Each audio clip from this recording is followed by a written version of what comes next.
Yes, sir. You already know what it is.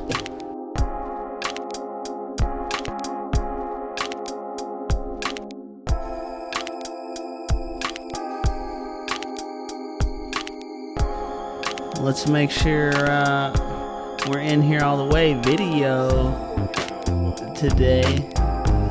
Uh-oh. Wham, bam, bam. Oh, you know that sounds. Clap on, clap off. Special guest. Oh, shit. We're in here. Special guest. In my hometown. Drew Kapner. In his hometown. On his own turf. Yeah, man. That's right, bitchy asses. You heard the name I said. Drew Kapner in the house. Welcome to Venice, California. The native. Well, not native, but here for a minute. You were born in California, no? Yeah. What part? Northridge. Northridge. Shout out Northridge, California. Shout out Northridge. Whatever hospital that was, I don't know. Oh, I should figure that out. Shout out. Probably all not a bad that. idea to actually know the hospital I would. Do you know the hospital you were born in? Hell no. Yeah. If I had to guess, it would be like Northridge County General. I believe. I don't even know if that exists. I was born on an army base, and I believe the name of that army base is Fort Lewis in Washington. There you go. So if that's the case, is that the hospital? That's Does that much answer more your exact. question? Yeah, that's much more exact. So Because there's probably only one hospital in the barracks, right? Well, there's definitely only one Fort Lewis, to my knowledge. And hopefully I'm saying that right. It's not Fort Benning, right? Your mama will let you know if you're wrong. Fort Benning's in the south. I want to say Fort Benning's in the south somewhere, and Fort Lewis is in the west coast. I don't know. I'll have to look that up. I'm completely ignorant to that, although I shouldn't be, seeing as my father is a military man, a veteran.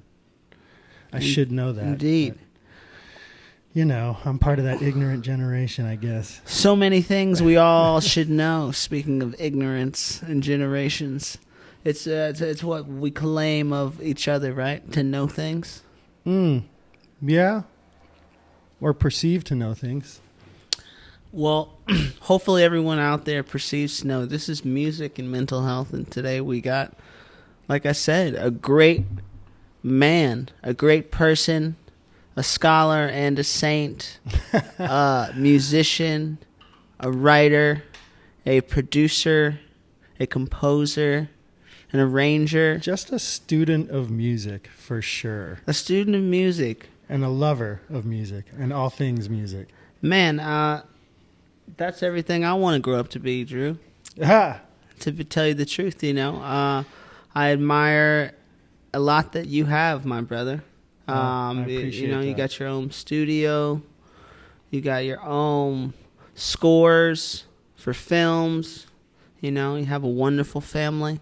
I appreciate that. Whom I would be nothing without. Amen, brother. I know how that is. Yeah, brother, you're a great person, man, and it's a pleasure to have you here as a guest on Music and Mental Health. I super appreciate the invitation, and I'm never short for words, as you know, because I slip into a diatribe when we're in the studio, and I think people at some point want me to just shut up and hit the red button. So you already know I can talk. What an occasion we have today. I think it's always interesting when we do music and mental health with artists, because whenever there's artists sitting down, they just happen to be wearing sunglasses. This is the second artist guest appearance that we have, whom of which is an artist. This is our third guest appearance altogether. This is episode 10. I have my regionalism. I can't say 10. Sometimes I say 10, like the Tin Man. Episode 10. 10. I have to really focus on my American stage speech. So, ladies and gentlemen, this is episode 10 of Music and Mental Health. And we usually check in off the jump, my brother, with your current state of mental health. And I got to ask you, how do you feel? How's your mental health right now? I think I'm probably healthier mentally now than I've ever been, for sure. In your entire life? In my entire life, yeah. What do you think is the root foundation of that blessing? Really going on a walk the past 5 years and recommitting myself to myself and really taking care of myself and understanding what that is.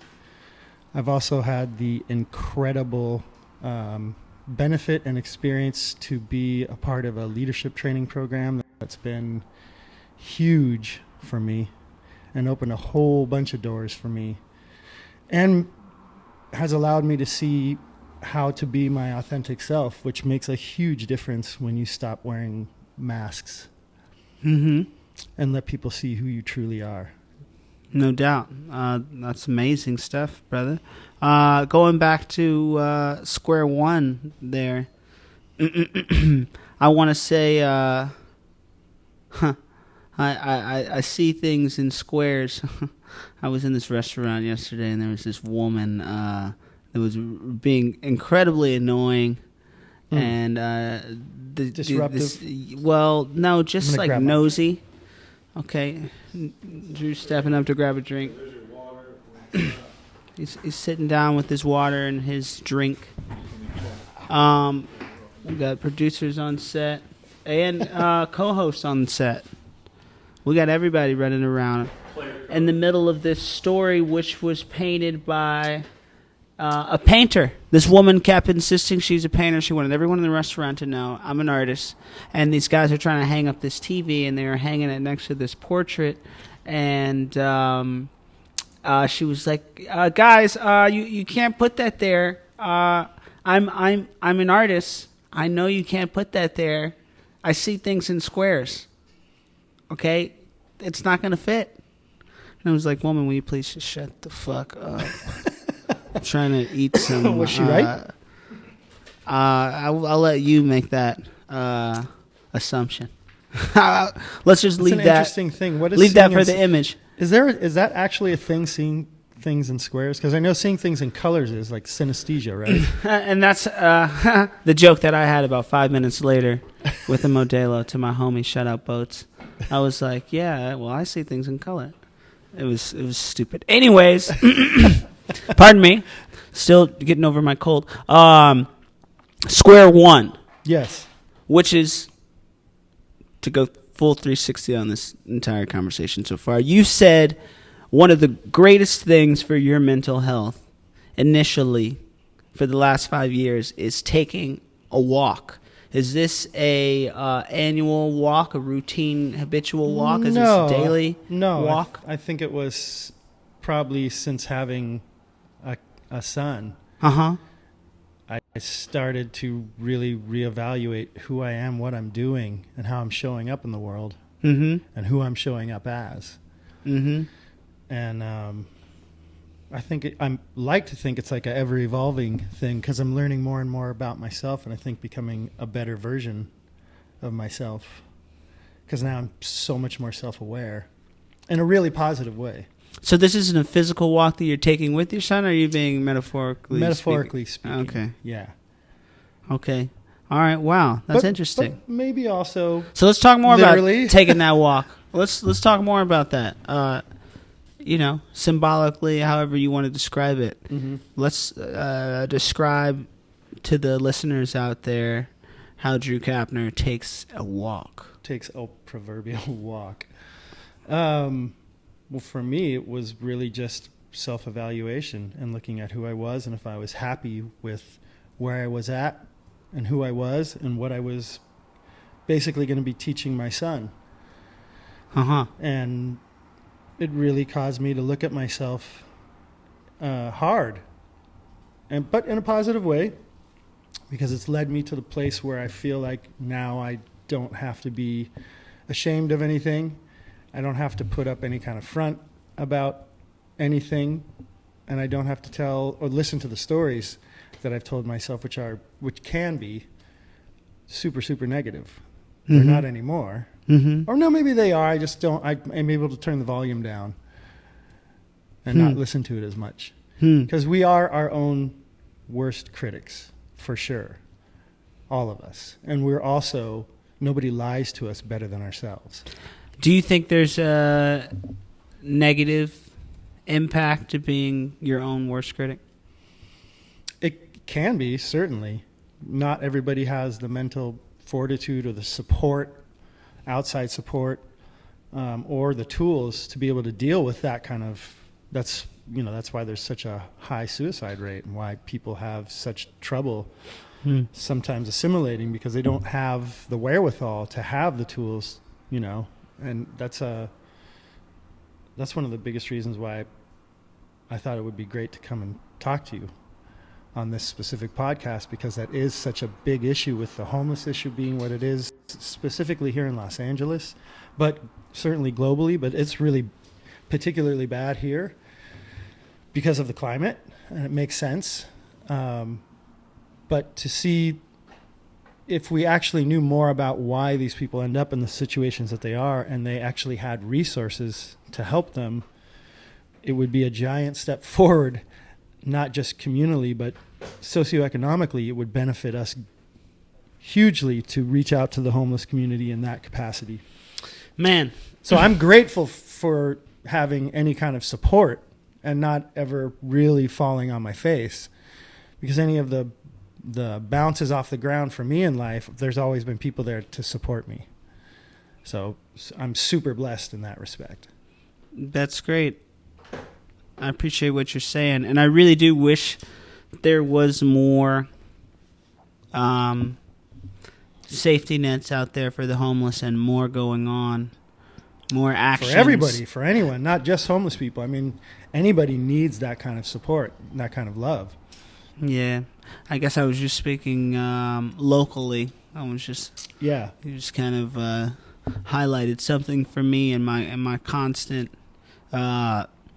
echoes of my mind's chambers. I'm constantly just wishing and hoping that there's more to do to solve the crisis that America is going through.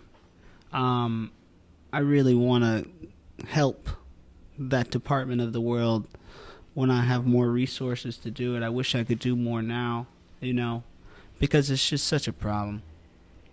Yeah, it is. It's an epidemic, really.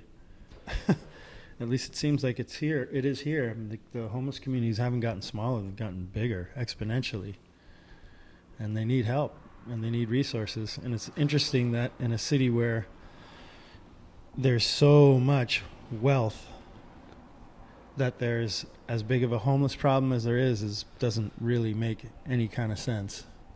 And the medical community here, too. I mean, it's some of the best medical care, although they do outreach programs. I'm not sure if it's UCLA or St. John's or who it is, but I know there is an outreach program where they do help get medicine to homeless people. But if they had more resources, certainly they could find places, hostels where they could put these people up in. I'm straight. Thank you. No doubt. There's got to be a million solutions, hostels, warehouses. It's good that people are Toys R Us's that are just out there, just sitting there. These retail stores that have been shut down for years and are just sitting there. Open it up. Let's get some government funding. You could put rehab facilities in there too. There's a lot you could do if people wanted to actually do it. Yep. I just like that people are aware now and that it's actually a topic of discussion, and that people seems to be wanting to reach out and make a difference. Yeah. I think 15 years ago it wasn't even a conscious thought, really, by even a speck of the overall population. No, it was like people thought that homeless people were there by choice. Right. And maybe there's 0.001% of the people who are out there by choice. Right. They're happy living that way. Right. But most of them not.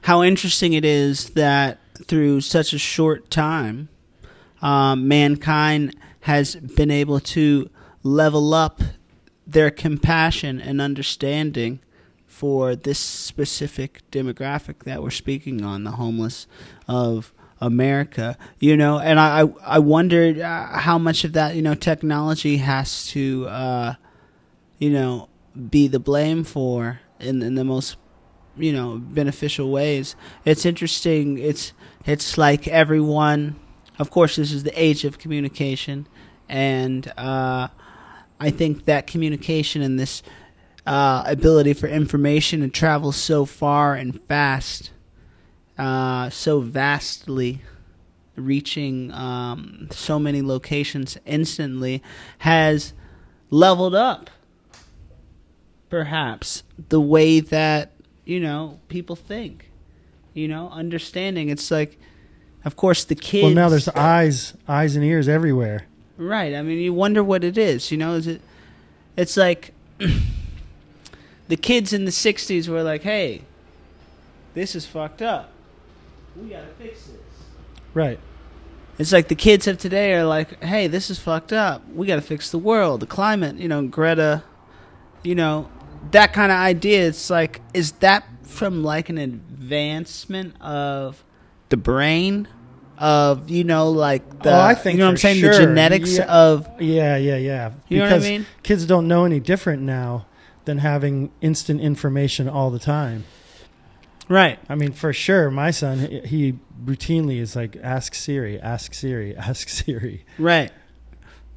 Crazy. Yeah. And they just want information. He's just like a sieve. It's incredible. 10 years ago, the information wasn't there that, like you said, a homeless person potentially is not by their choice. You know, like maybe something happened. Maybe there's something psychologically going on. Maybe there's something mentally going on that has, you know, unfortunately put them in that position. Yeah, if you got out there and actually spoke to some of those people, sorry about that.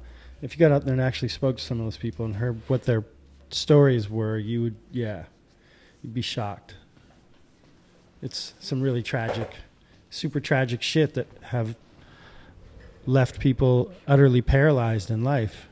You know, somebody losing their entire family in a car crash. Yeah, man. Terrible. I can understand how that guy ends up on the street, like shuts down. That's very sad. That's a very sad picture that you just painted. Yeah. But, I mean, there's all kinds of different stories, obviously. But yeah, it's great that there is awareness. And I think that technology, it all depends on how you contextualize it. You can look at it as a monster and a beast that's tearing us apart, or you can also look at it as it's giving us instant information all the time and informing us in ways that we never had before. And it's changing humanity. Right. Making humans, or creating a place where humans can have access to, anyone can have access to, like you said, vast amounts of information from the world over. So that's bad. How? Explain to me how that's bad. So that means anyone in the world, if they can have access to the internet, right, can be as educated as they want. Right. Free judgment, free information. It's all there. What do you want to do? You want to earn a choose. law degree? Go ahead. It's right there. You can do it online.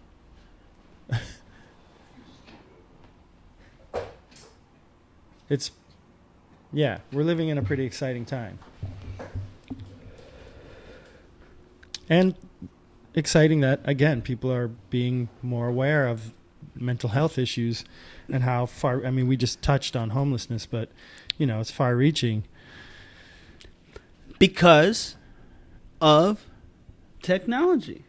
Let's be real. This is only happening right now because this amazing idea of a podcast, people just sitting around and talking about things. You know, at the same time, 20 years ago, you would have thought, who the fuck wants to sit around and listen to two geezers talk about bullshit? But somehow we have listeners. Thank you to all the listeners to Music and Mental Health. It's crazy, you know? Like, I don't know how, like, this is the phenomenon because the brain has matured genetically, you know? We're far from that T-shirt with the monkeys slowly crawling. I mean, we're far from evolved. The Darwin experience. Yeah, I think so. I think we may have entered a new realm. And is it that woke? Do you believe in this idea of being woke? Yeah. I don't know. Is that just another way of saying somebody that doesn't, is self-aware and globally aware and works within their community and doesn't see bias or color or race or, it's just a normal good person? I was walking in another country on a rainy day a couple weeks ago, and I was talking to this gentleman whom I just met for the first time, and they said to me, what do you know about the third eye? And okay. And spiritually woke. Yes, and he equated the third eye being open to being woke. And I think it's also attached to what you were saying.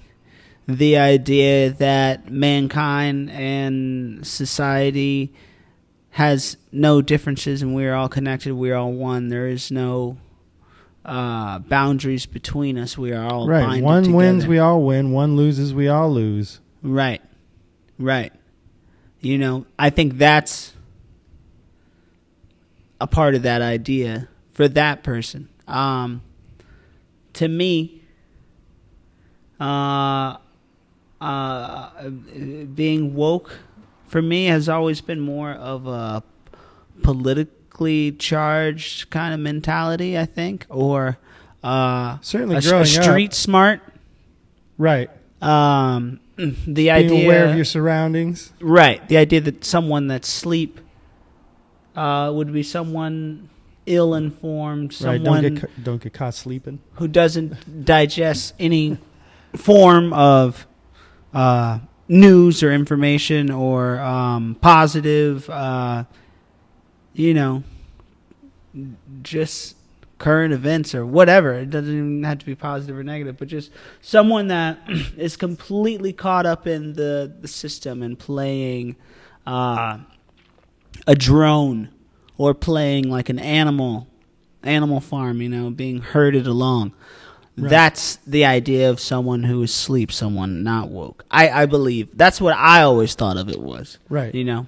And like I said, that's certainly open to personal interpretation because it means different things to, or many different things to many different people. Yeah, sure. I think that's a great way to kind of put a tail on that one. I think it has different meanings for everyone. And we arrived on this conversation of being woke and sleep from your idea of taking a walk. And I would think definitely in order to take a walk mentally, physically, spiritually, meditatively, any of the above, one love, you would have to be woke and present. I also think that that's another thing that's attached to someone who's woke. You have to be present. For sure. Or, you're just staring at this screen. You're just completely detached from the present moment. Someone going to a concert and recording the whole thing, Right. Yeah. That's a really, really weird phenomenon.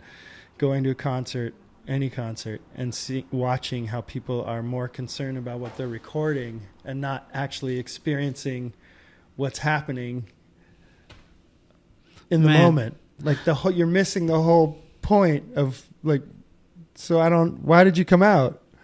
Not taking that walk, apparently. Not doing that Drew Kapner taking that walk. Man, well, not me. That's not my thing. I just jumped in the water. Where did you adapt that water, pioneer? What's that? Where did you adapt this phenomenon of taking a walk? Well, I've had to take walks a few times. And I think that's an expression maybe taken from my dad that was like, take a walk, like go cool down. So I think that's probably where that expression originated. And that might even be as simple as going into the other room, like some space. Yeah, go take a deep breath. Think about it for a second. And you get tested on that one daily here. in Los Angeles is driving anywhere. You know, people cut you off and then flip you off. Yeah, Wow. I've seen some wild stuff All out right. here. Right on. I've seen some wild stuff. Well, I heard a great expression about that when somebody's flipping you off. That's just half a peace sign. It's all good. Yeah. Half of a V for Voyager. Yeah, but at any rate. So what are you listening to, my brother Drew? What am I listening to now? Man, I've been so immersed in the records that I've been working on that I haven't really been listening to anything specific. I will say what I've listened to recently that I think is super amazing is the Lizzo album. I don't know if you've listened to that yet. Okay. I think that album's super amazing. I've definitely heard the singles and seen the performances on it. Okay. That's kind of homework. Like that team is crushing it. All right. Super crushing it. Like to hear about homework. Is that what's playing in your car right now? That, but no, not so much. Is there anything in your car that I'm listening to right now? Well, I've been listening to. I know sometimes you do CDs. Right? Nah, not so much anymore. I totaled that car. Oh. Yeah. Damn. My car, bad. Yeah, that car went down in a blaze. Well, not really in a blaze. Just hit somebody and wasn't worth it to fix it. So that one got. Okay, so you're off the CDs. You're back on the MP3 world or streaming. I've joined the future. The dark side of streaming services. I can tell you what's recent. Yeah, I mean you don't have to. It sounds like you're work mode right now. And that's okay. So I've been super deep in work mode. When you get into work mode, you don't listen to anything. And I have a lot of friends like that. Well, I usually listen to stuff that's kind of innocuous. Like I'll listen to classical music. I'll just turn on the classical station, or I'll turn on. I love the classical station. Jazz station. What's a KLON? I love the jazz station, K Jazz. Yeah. 87.1. And the classical station, the jazz station, I think 91.5. I think. Yeah, KUSC. When I'm in LA, I'm bouncing between those stations. Yeah. Like I listen to KCRW a lot too, but sometimes I get a little tired of listening to news because they play NPR on there quite a bit. I can't listen to news, but what I can listen to really, really tough to listen to the news. Are podcasts. I love listening to podcasts in cars. Yeah, agreed. I mean, I guess the news, I take that back. It's entirely bad. I'll listen to the news if I need to listen to the news. But if I'm just on an adventure or I'm going somewhere, I'm on a destination, I need something a bit more informative or creative than like information from reporters about Okay, so I just took a trip. And you always listen to music when you're on the plane going to and from, right? I was just talking about that. On the way there, I reached way back because I was having a discussion about great music to listen to on flights. Yeah. And I listened to OK Computer, Radiohead's OK Computer again. And every time I listen to it, it's mind-blowing how amazing an album that is. That's another one that's like, if you don't know that album, get to know it really, really well. Many would say a masterpiece for Radiohead. OK Computer. For sure. Is that your favorite Radiohead album? You personally? I don't know. Kid A is pretty amazing. The Benz is amazing. I don't know. Radiohead, huge influence for me. College. Yeah. When I was in college, definitely studied their entire discography. Yeah. I want to say my gut feeling tells me my favorite Radiohead album is In Rainbows. Yeah. Great album as well. Maybe that's because that's the one I kind of got to discover first, when I knew about them, right. So go through the whole experience with everybody else in real time. Yeah, to go backwards. As opposed to playing, one of the greats. Besides that, I would say Kid A, I think, is incredible. Yeah. I think, and it's hard to say. I think Kid A is seeing a masterpiece. that live, I got to see that live, and they did it with a full horn section. The whole deal was mind fucking blowing. Yeah, man, that's insane. Yeah. I saw them in Coachella 2012. And Sounds about right. it was amazing. Yeah. Absolutely amazing. One of the greatest shows I've ever seen. Yeah. And I saw Flying Lotus right before it. So I was like, whew. I was just like so happy. That was like one of the greatest nights of music in my entire history of music. Because wait, you know, I am also a student and a lover of music. Didn't Gautier play that year too? Maybe. But yeah, man, there's nothing better than being a part of that crowd sometimes. And I just love music, bro. Just like you, you know, like Amen. I really do. I am a huge lover of music, and going to a concert is the greatest way to experience it. The greatest way to listen to music, I believe, is vinyl. I think we're both vinyl collectors as well. For sure. When's your birthday, Drew? Or live. May 3rd. May 3rd, okay. Mr. Taurus. Mm-hmm. All right. The Taurus on my arm. It's interesting, 'cause I feel like we have a lot of similarities. Never thought about that before. I've been listening to Baltimore by Nina Simone. Mr. David, did I mention that within the last... Have I mentioned that song? No. Baltimore, Nina Simone. I love Nina Simone, man. Nina Simone is... Yeah. Yeah, What Happened, Miss Simone? Good friend of mine, Joe McGinty, his wife actually produced that. What Happened, Miss Simone. I remember seeing that when I was in New York. That was definitely at the height of my Nina Simone love affair when I was studying her the most. But I think Nina Simone is one of the greatest artists of all time. Definitely in my top 10, maybe top 5, I think, artists of all time. Speaking of top 5, I think soon my co-host Brandon is going to tag team and come in and talk to you about a top 5 that you guys may have mentioned. But I want to keep talking for a little bit first because I'm enjoying this.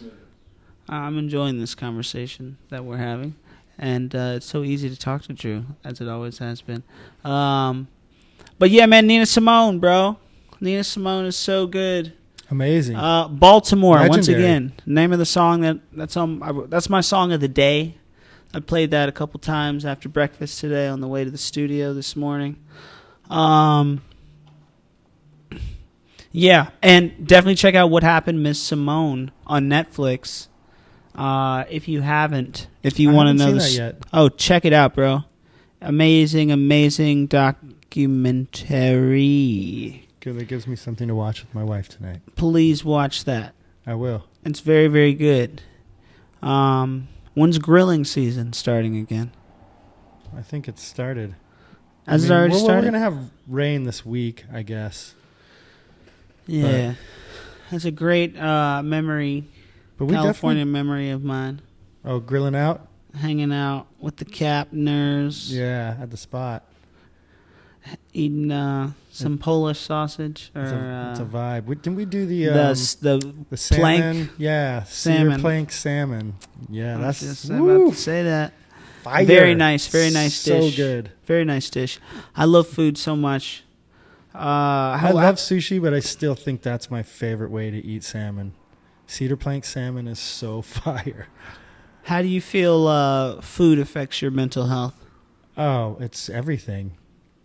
Yeah, I mean, what you put in your body has everything to do with how you feel. And what your mental state is, you know, there's a direct correlation to that. So if you're putting dog shit in your body, it's no wonder you don't feel well and you feel foggy. Yeah. There's a reason why healthy people have a pep in their step. Yeah. Yeah. What food do you think is the best for your mental health personally that you've noticed the most? For me? Positive charge, yeah. Well, proteins. If it's as simple as that is. You know, well, maybe I know it's not. One thing for sure that I wasn't aware of that I learned, I want to say in the last 2-3 years, was that when your ears are getting fatigued in the studio, a lot of the times that has to do with not being hydrated enough. So I've been hyper conscientious of drinking a lot of water. That's number one. Drinking a lot of water every day, as much as you can. And I have like a water bottle that helps me measure how much I'm actually drinking. But that's one. And then foods, proteins, But, then there's a whole big movement now for being vegan or vegetarian. So whatever kind of proteins you get from doing that. But for me, eating chicken, actually a lot of chicken and fish, not so much beef. Beef has become kind of like a special treat. Yeah. Cut back on the beef. Yeah. Although my brother's on a diet that's like all protein. Is it a keto diet, I think? I'm not sure. A lot of beef. To tell you the truth. Yeah, he's eating a lot of beef, and he says he feels great. Lost weight, feels, has great energy. He's had great results working out. So, I don't know.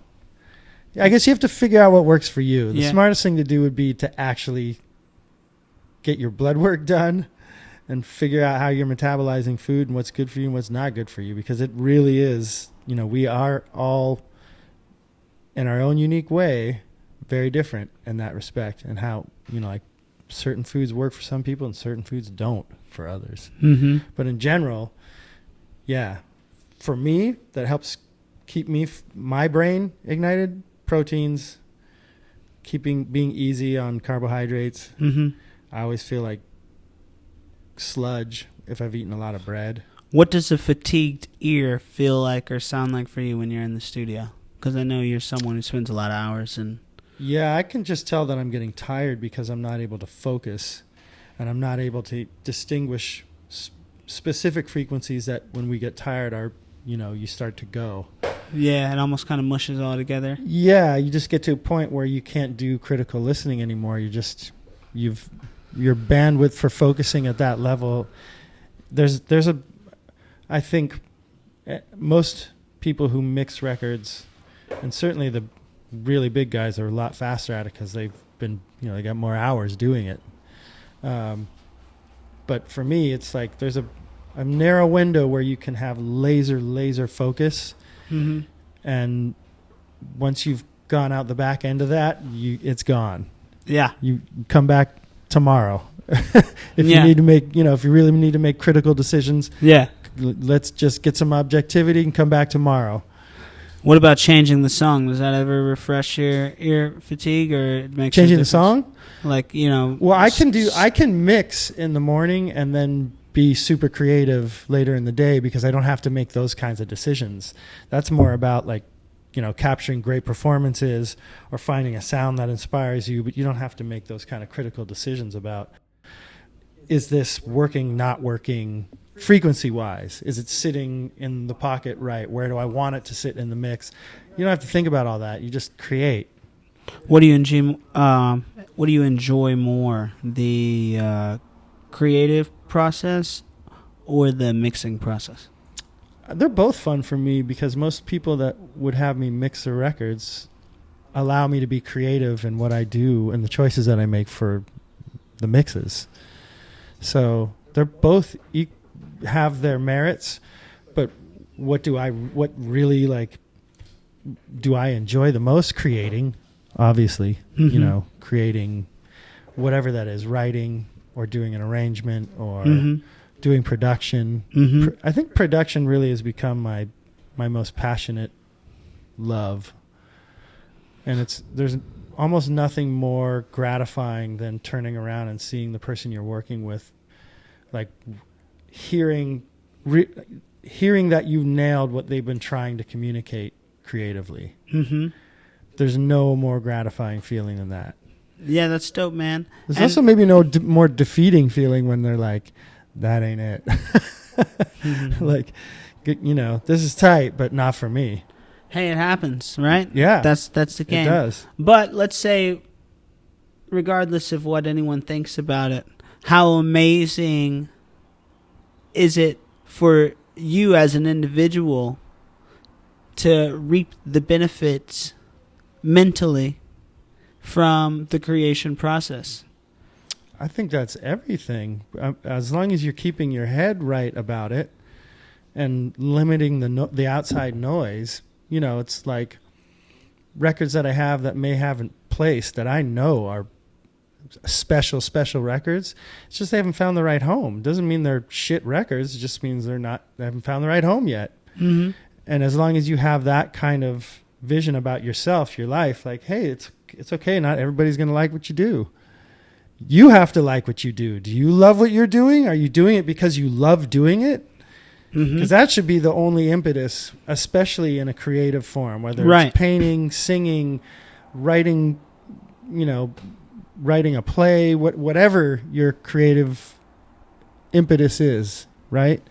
Yeah. It should always come from the place of the people who are winning are the people who are coming from that place. Yeah, man. No doubt. I love what you said. And please allow me to correct the way that I phrased what I said. I was, instead of like putting that as a question, I was trying to say, it's really amazing how good you feel when you're writing music. It's even if you don't get an opportunity to record it and you're in that sandbox for a little while and you're just writing something from your heart and from your soul, from the Holy Ghost, from not being in control, from just allowing something to flow, It's so meditative. It's so therapeutic. It's spiritual. It's spiritual. Yes. It really is. When you really view it from a place of I'm just a vessel, I'm trying to be an open channel. Like, tell me what to play.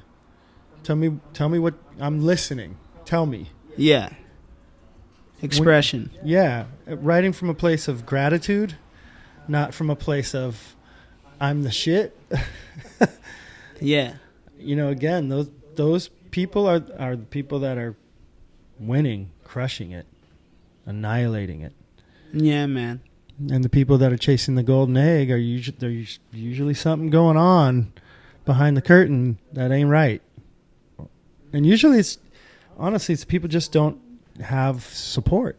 They're not getting the support that they so desperately need and or deserve. And it can just be as simple as somebody loving them the right way.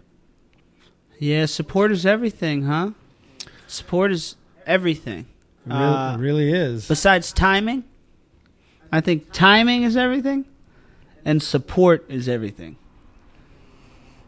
It all comes from timing and support. And it all interplays with one another, and one cannot exist without the other. It's a culmination of many things that have to conspire in order for there to be, that lightning strike. But once that lightning strikes, if you're prepared, right, and your head and your heart is right, ooh, Lord, look out. Right. Blaze a serious trail. And what you're saying is if the timing has met preparation. Right. Which is magic. Yeah. Knock out of the park. Yeah. Speaking of knock out of the park, let's get some sports talk in here. And just kidding. We don't talk about sports. We don't talk about sports on this podcast. That's the one thing we don't do. We cuss, though. We say fuck. And we say, damn. Go Lakers. That was an amazing conversation with Mr. Drew Kapner. Drew Kapner's going to keep sitting down. He's going to stay where he is. And I'm going to tag team my brother Brandon David in here. No, I'm good. We're going to keep it rolling. Tag team. We've never done this before. It's the first time ever. My brother. I just wanted to get them a chance for everybody to talk today because Drew's just such a great person. Not to say that anyone we have had in the past isn't great to talk with. I don't know. We want to try a new format, just to get some variety in this. I appreciate that. Yeah, it's Sunday. We got 2 mics. We're trying something. We don't have 3 mics. We got 3. It'd be like the Breakfast Club, but we didn't like that. It's the music in the hall. Whatever. Eventually. 3 mics isn't a bad thing. That was the longest goodbye ever heard. I'm going to start with the Lakers. I mean, what a huge victory! Not just today. This weekend. It's been a big weekend. Yeah, man. And Kawhi Leonard and Yanni both looked not like LeBron. Let's put it that way. Well, LeBron is playing with intention, and he realizes the impact of what's just happened with our city losing our golden boy. And he realizes that it's on his shoulders. And he's playing like it. He's playing like this means something. It does So mean so something. don't be surprised if Braun takes us to the promised land. Yeah. I won't be surprised. I mean, they look really strong. I mean, not that they needed any kind of motivation, but Kobe leaving us. Yeah. with Still got Gigi. my wristband on. My Kobe mama and Gigi wristband. leaving us. Speaking like of that. mental health, yeah, that's thankfully that's been the only challenge to my mental health this year. Really, is Yeah. just surrounding him, and it was a big part of my childhood. I grew up going to a lot of Laker games, and it was emotional. It was really emotional. Super emotional. But I don't want to get too heavy. It's Sunday.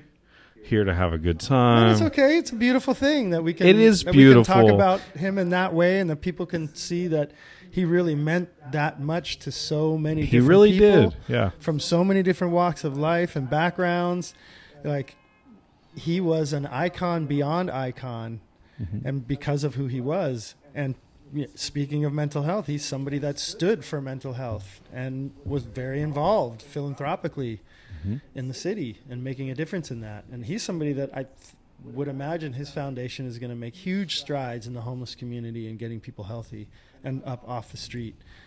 So, it's all good. It's all love. It comes from a good place. If you shed a tear for Kobe, Bring it.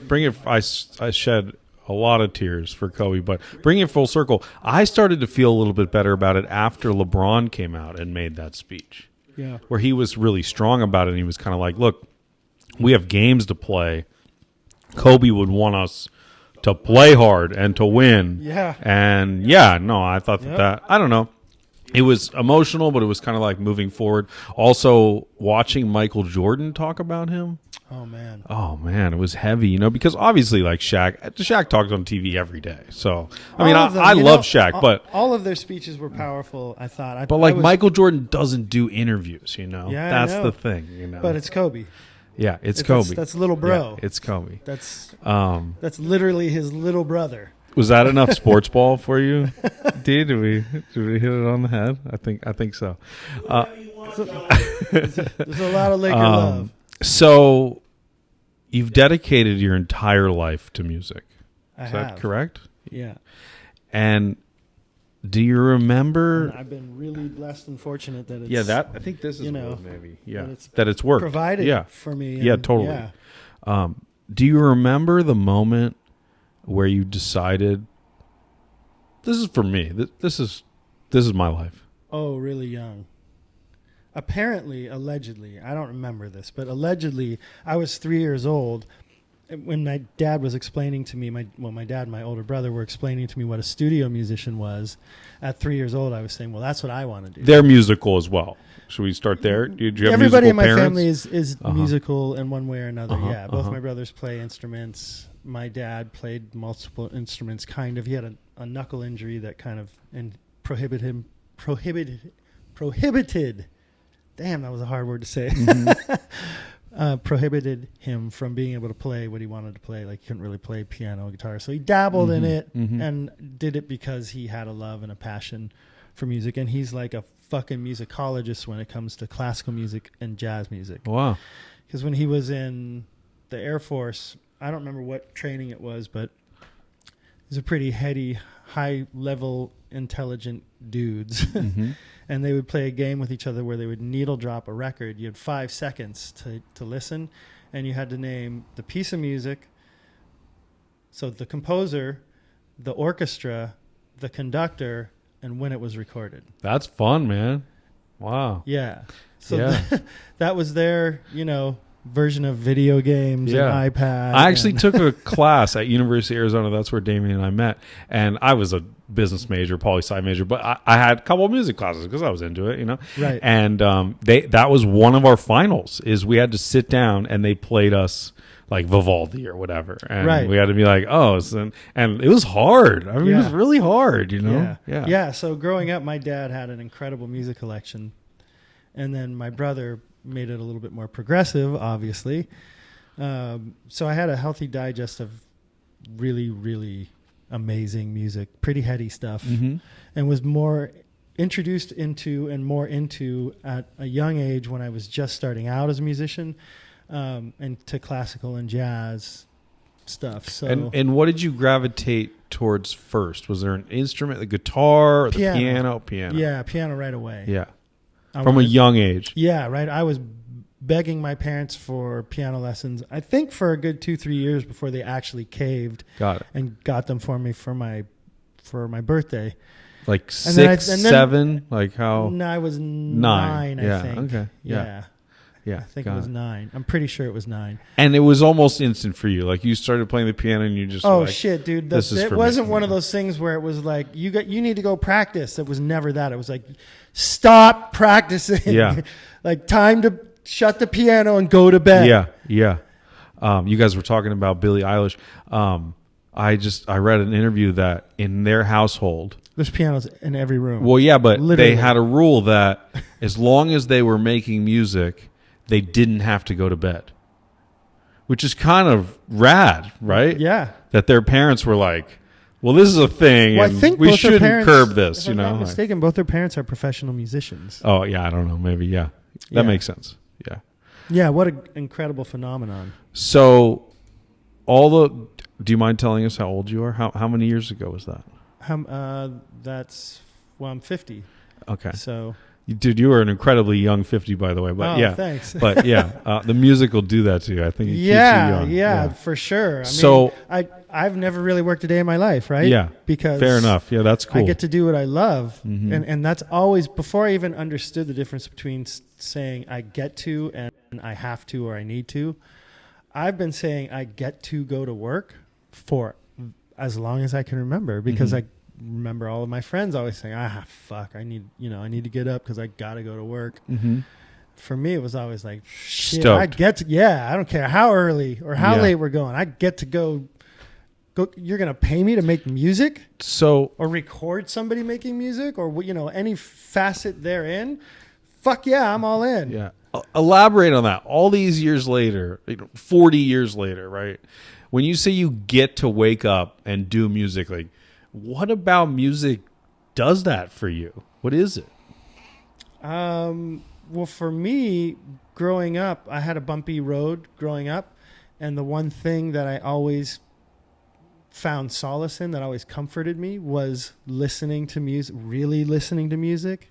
Not just hearing it, but really listening and dissecting it, what I was listening to, digesting it, trying to learn it.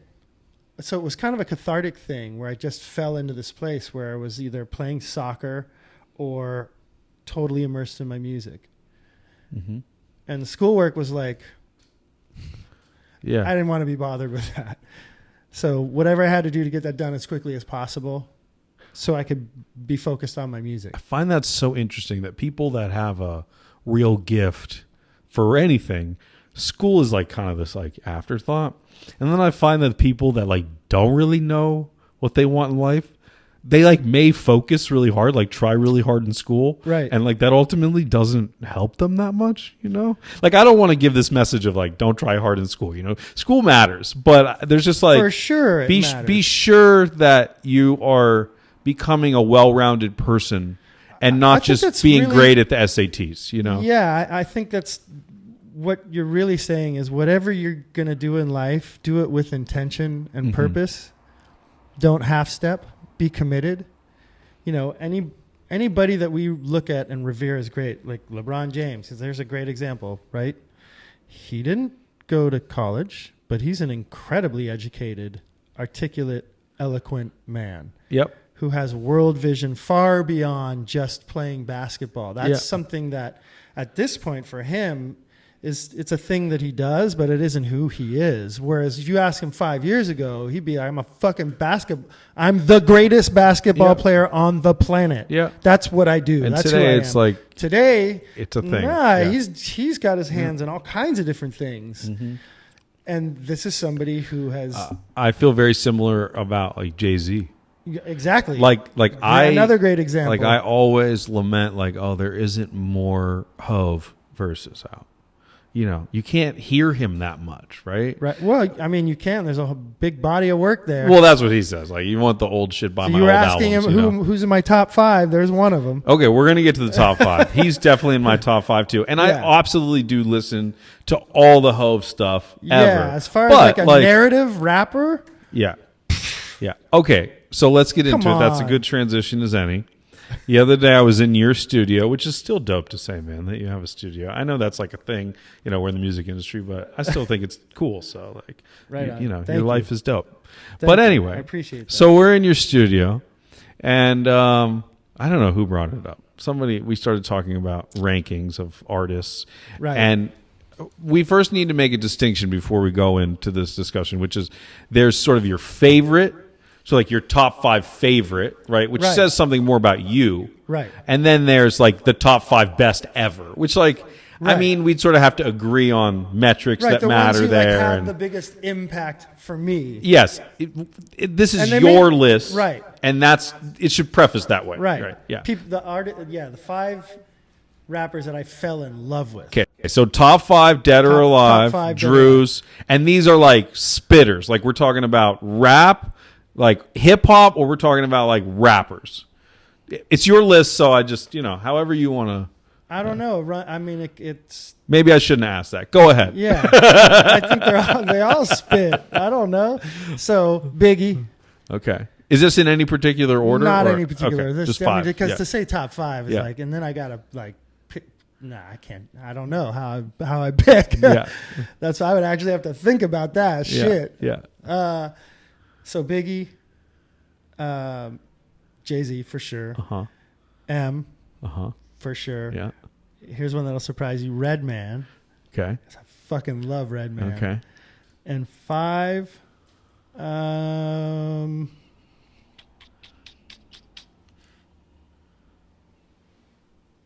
I'm gonna say Kendrick. Ooh, that's a nice one. Man, hold on. Let's I say gotta Kendrick. jump on the camera. I gotta jump on the camera. Hold on. It's the first tag. Yeah, you can share the microphone. Look, all I want to say is Just do like this. I was just thinking over there before you even said this and before you guys even jumped into top 5. I was like, fuck, man. Next episode, I got to say, look, I need to omit something or we need to go back. I got to add Kendrick to my shit.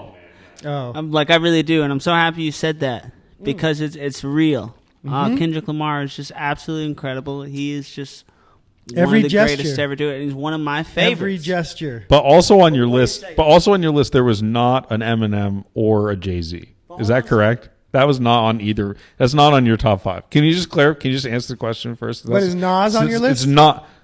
Nas is on his list. Okay. Yeah. So First that's off- okay. That's okay. This is favorites, okay? If we were talking about Greatest of all time. the greatest rappers of all time, Right. my list would be extremely different. Yeah. So you just don't like Eminem. That's what you're trying to say? No, I love Eminem. I love Eminem. Are you crazy? I had several Eminem albums Yo, his first as a single, teenager. I almost fell out of my fucking Do you want to chair. sit back down here and do No, this? no, You no, can no, do no. this. I just want everybody to know Kendrick Lamar is in my top 5. I think the other day you got to top 6 and you couldn't eliminate, or you got to 7, right? It was pretty hard for me. It was pretty hard for me. Whenever Yeah. that was, whenever that episode was, I don't remember when that episode was. Whenever we did that, you couldn't get down there to top 5. I think it's going to be really hard for me to get down to top 5 just because I was like, wait a second, Kendrick Lamar, and Right. that's all I got to say. Drew, I'm very happy you said it. Very happy to have you here. You guys continue your conversation. All right, go back and sit down.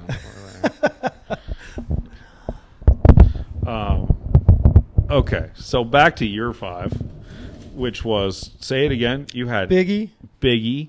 Jay-Z, Okay. M, Red, and Kendrick. K-Dot. Okay, I really like your list. I think you did a pretty good job. I can put my favorite in order. Best would be really hard to put in order, but I can put my favorite in order. My number 1 is Nas. That's my favorite, and I actually just ran into him in the Bahamas. He was staying in my hotel in the Bahamas like 2 weeks ago. Total fanboy. But anyway, there's very few people like that I really I've care run about. in- But Nas I've is, run into him before Yeah. twice not really run into, but seen him more like, because I don't think he even acknowledged us. Yeah. Oh, he It just acknowledged was me. more like, That's cool. hey, that's Nas. Yeah. Walking by. Yeah. Yeah. What's up, Yeah. Nas? Yeah. I met with his manager a couple times. He does a bunch of technology investing, and I used to do a bunch of technology investing. So Yeah. Anyway, I'm total fanboy on the Nas, but number one, and then I get it. Yeah, I wouldn't dispute that. my number two, as far as favorites, we're going favorites, is Eminem. Like Eminem actually was the first artist that like got me into music. Really? Yeah, like that's like fifth grade is hi, my name is like that's I'm in fifth grade But when that comes if he's out. Like a gateway artist for you, that's amazing. yeah, he was that guy for me for sure. Yeah. Eminem introduced me to Dr. Dre, introduced me to NWA. That first single, not the other way. I was like, just saying that yeah. first single when that dropped, I just about fell out of my fucking chair. So that album was big. I liked a lot, but actually I fell in love with Eminem, the Marshall Mathers LP, because it's just so much more emotional. Yeah. And that's probably, I don't know, it's hard for me to say, but that's one of my favorite albums ever, just Marshall Mathers LP. Right. Number 3 is Jay-Z. And Jay-Z and Eminem, I mean, that's a really hard number 2 and 3 for me. Right. Mostly because, like, he wears the crown. Like, he is the king, and, like, Eminem's, like, this crazy recluse that kind of, like, just raps in his basement alone. And I think, like, being, like, a rapper is partly about wearing the crown and, like, doing those things, which is kind of interesting. Yeah. I don't know. Some people would disagree. How many is that? I'm at That's 3? 3. Okay. Yeah. Absolutely Kendrick is in my top 5. You didn't have Kendrick in your top 5 the other day? I only had 4 before. What am I missing? What did I say? I said Nas, Eminem, Jay-Z, Kendrick, and Damian Lemar Hudson, obviously, right? That's no. Of course. No. Fuck. I'm really blanking right now. It wasn't 3 Stacks. We talked about 3 Stacks. He's like a strong number 6 or 7 maybe for me. Yeah, 3 Stacks is on Damian's list. Phenomenon. There's an unknown dude that, or that very few people know that I think is unbelievably talented and amazing. That's like completely off the radar right now. But Wheezy.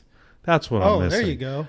Wayne is 100% in my. He's number 4 for sure. And then I think this addition I of get Kendrick, that too. which we didn't talk about the other day, but Kendrick, he's getting to the point where his longevity is enough that he kind of qualifies for the conversation for me. Longevity is a real relevant thing. The other one I really respect his longevity that would be in my top 10, I'm not sure exactly where, is Fabulous.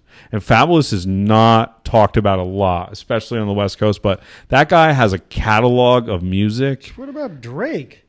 I mean, see, but the problem is with Drake, I wish Jerry Brown was here. Drake makes the same song over and over and over again. And, like, that's cool. But, I don't know, like, man. if we're talking about rappers, like, Fab gets on every kind of beat all the time. That's what I like about Wayne. Like, Wayne put out 1,000 mixtape songs on everybody's record for, like, 2 years. And those are, like, his best shits, you know? Like, yeah, I don't know. That's what I think about, like, rappers. But, again, that's why it's kind of like your individual, like, personalized list. It's like a timestamp thing. You're like, where were you when? Yeah. Well, they say the music you like most is whenever you started getting laid, right? And maybe. I don't know. That's how it was. I mean, I don't know. Yeah. But that's like those formative years. It's certainly like, impactful. You remember what you were listening to then. But you remember what you were listening to then. Definitely remember. For sure. Definitely. When I first started driving at 16, it was Fabulous Street Dreams. And that album was just all the time. What was the Can't Deny It with Nate Dogg? And that song is legit. Anything Nate Dogg. I'm a massive Nate Dogg fan. Yeah. R.I.P. Yeah, Nate Dogg's amazing. So another legend. One of the things that I've also found since recently entering the music industry is that there's this tendency to say people like all kinds of music. And I think for the normal average day consumer, that's a weird thing. Like most people like 1 or 2 kinds of music, and that's just what they listen to, I think, Maybe, but you also have to remember that this is now any generation that is sub 30 doesn't know any different of having access to all kinds of music all the time. So kids really are listening to all kinds of different shit and inspired by all kinds of different shit, way more than I my agree. generation or your generation. And that's about access. That again, there's is a more technology access thing. and more options than ever. But like, I have a couple little sisters. One of my little sisters is 18 years old. Well, everybody has their favorite and so, shit. I ask, but I'm saying, like, there's still this tendency to be like, I identify this way, right? And I think especially in your adolescence, you kind of identify one way, Well, clearly, as a grown man that has tattoos, earrings and shit. So anyway, immediately you like kind of tribe up, right? Mm-hmm. Yeah, you have to in a way. That's like a part of growing up, I think. It's like you have to be like, who am I? And then struggle with who that person is and who that becomes. Right.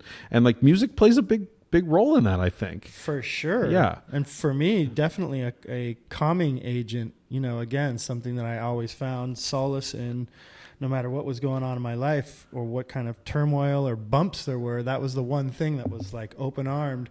Come on, I got you. Yeah. And when I was in the bosom of music, everything was fine. I didn't have to worry. It all felt good. Yeah, I didn't have to worry about shit. I was just Was there a phase in your musical career that was kind of like out there? Like, did you have like an 80s like synth moment, or like, was there? Definitely had 80s synth moment, because that's what was happening. That's what was happening. That's what I was, geeking on. That's why I got my first big gig, because I was this super nerd, synth geek that I could program the synthesizer that nobody else could figure out. Mm-hmm. And it just made sense to me for whatever reason. Yeah. Or I could just find my way around in it, and it wasn't hard for me to do what was really difficult for other people to do. Yeah. Because it was a brand new kind of synthesis. Yeah. Yeah. It's like now how they say, if you want to learn how to do anything, you don't know how to do it, look it up on YouTube. There's a 12-year-old kid that'll show you how to do it. Just do this, that, there. And that's how you do it. Mm-hmm. That kind of thing. The early version of that. Interesting. I'm so fascinated by sort of like the process of the creation of music, and it's so different for everybody, like the sort of little idiosyncrasies and like and everybody works different. Everybody works differently, method. Right? Yeah. And like one of the things that I find very interesting is sort of like what substances artists or producers or whatever gravitate towards. Like some people are like, can you make me a coffee? Like I really need a coffee, And then other people are like, hey, like, can we smoke a joint? And like alcohol for some people is really important. Oh yeah, man. If you make country records, like, is it kind of depend on genre? Like, are substances? No, because they're country guys that smoke weed too. So yeah, right. It's but like you like weed. That's genre specific. You like cannabis. Cannabis is a big part of my life too. I do another podcast in the cannabis industry, and how does it kind of overlap? Like, okay, so everybody knows there's like it is capable of connecting different things in your brain than if you don't have cannabinoids. Focus. For me, it's a focus. Okay. For some people, it puts them out into outer space. Right. For me, if I'm in a work environment, if that's what I'm doing, then the intention is to allow me to really be able to narrow in and focus. Yeah. Where we're talking about narrow amount of or finite amount of time when you can have that kind of focused attention. For me, smoking weed usually can open those windows a little bit longer and allow me to be in that place a little bit longer. Kind of push everything else out. Yeah, and delay for me, I will only do that now when it's time to do that. When it's like, okay, I get to shut everything. I've taken care of everything I need to take care of for today, and now I get to really be creative.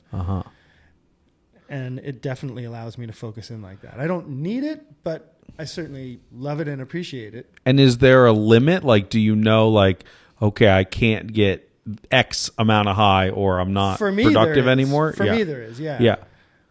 For other people, I mean, some people just want to... Everybody's different. Keep burning it down all day. Right. Totally cool with it. Like, do you find that it's beneficial for certain activities more than others? Like, because I've exercised No, I mean high, and musically, it's like amazing. mixing versus producing, or That's a personal taste. Some people don't want to have anything to do with it because they're afraid that they're going to miss stuff.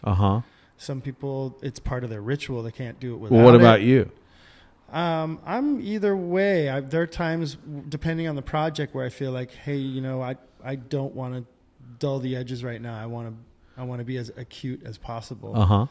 So sober is the choice. It just really depends on what it is and what I'm feeling. Interesting.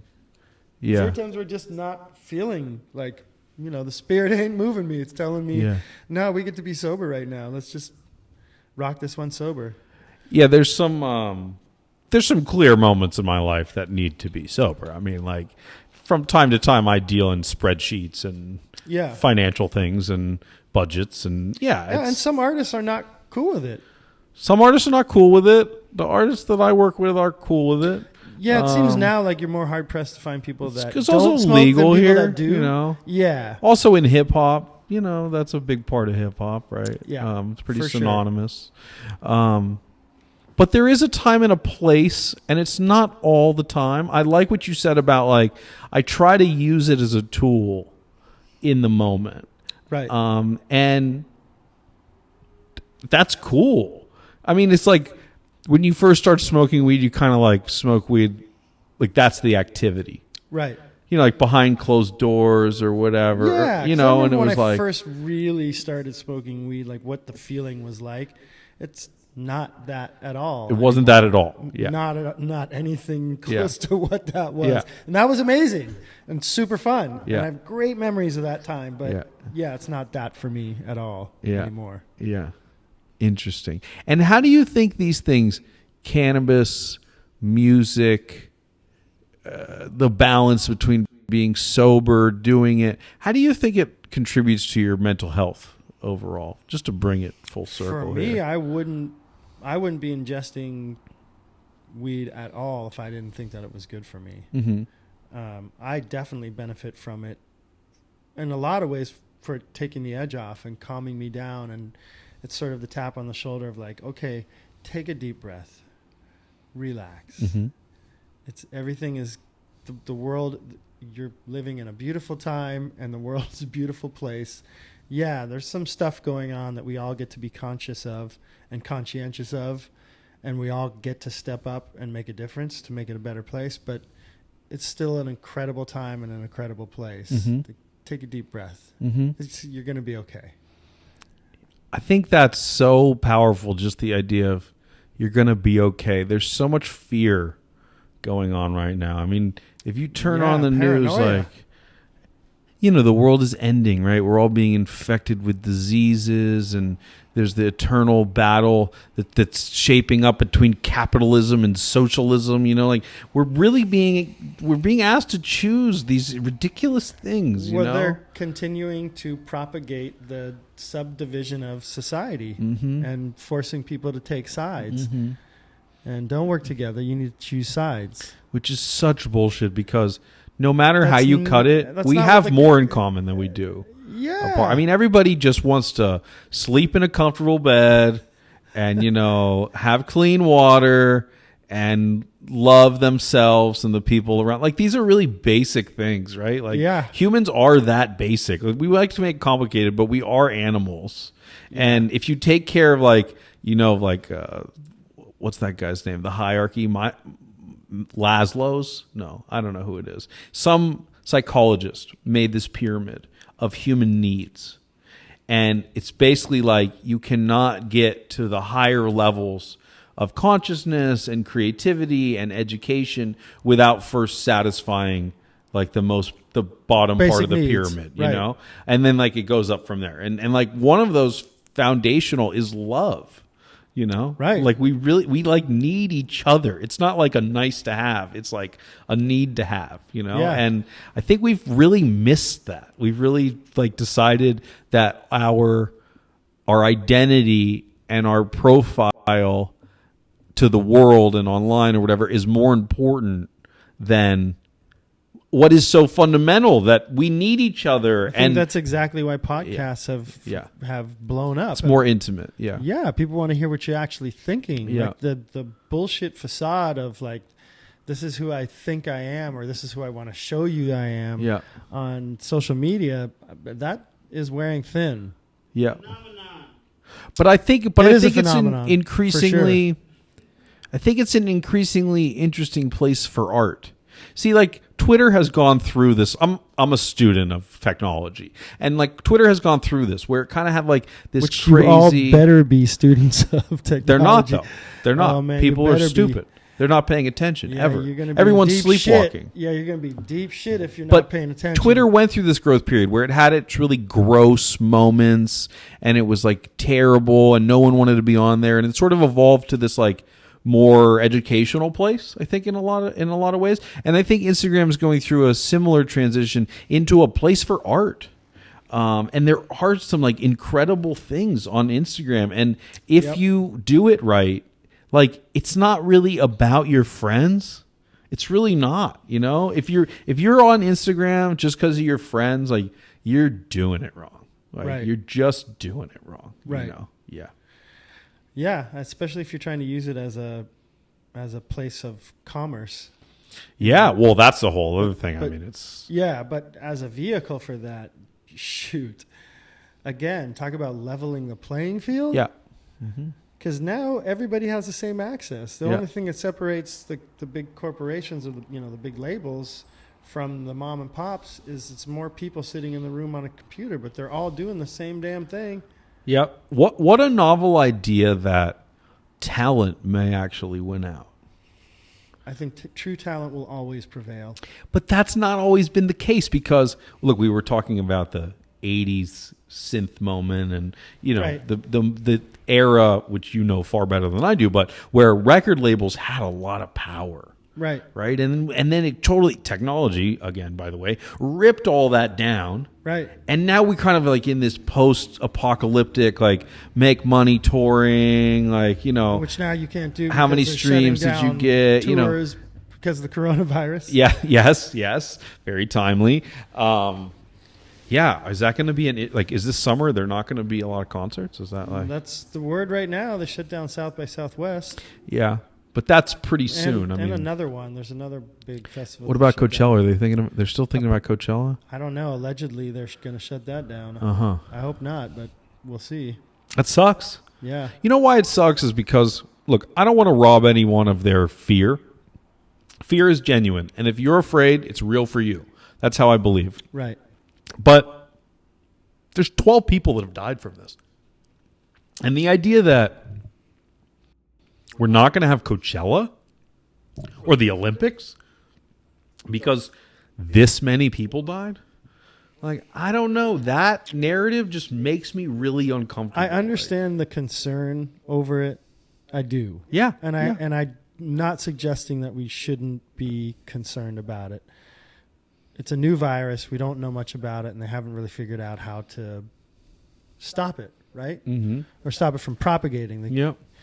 So I get that, but if you want to put it into context, do you know how many people die in a month from just the flu, from influenza? Like In 1 300? In 1 month. Yeah. No, it's like 4,800 Oh, people wow. in a month. Yeah. Every month. Yeah. Every die month. from the flu. Yeah. Well, So I went and looked up all these statistics actually because we had VapeGate. If you remember Right, VapeGate, right, where everybody right. was really worried about vapes, right? right. And like no one died from that either. And I did this whole rant where I was like, cheeseburgers kill this many people, Right. Like cars kill this many people, Yeah. alcohol kill this many Yeah. people. Like your vape isn't the issue, bro. Like, Right. Yeah. Seriously. You could put the vape down and just not vape and let the people who want to go ahead and do it. It's the same thing as cigarettes. the hindsight of 2020, the 2020 of this is, and with cigarettes too, is like, if you get more vape or cigarette than you do oxygen every day, probably going to have a problem. That's just like reasonable, Yeah. But other than that, like, you'd probably be okay. I like to wrap up podcasts. Do you know what Jesus and Miro is? The late night show. You ever seen that on Showtime? Okay. Oh yeah. So you know how they do. But I saw them when they were on Vice. Okay, still good though on Showtime. By the way, I'm sure. You're on Showtime. I'm sure. I just don't. So they have do this Showtime. thing where they ask like, if you had an all-night neon sign, like at a the bodega rainbow? or whatever. They used to do the rainbow. Yeah. They do a neon sign now. That's right. What would your rainbow? What would your saying be that had to follow you around forever? Be? I am an authentic, compassionate, vulnerable man. I like it. I like it. Drew, it's been fun, man. Thanks for joining us. Appreciate you. Smoke some more weed.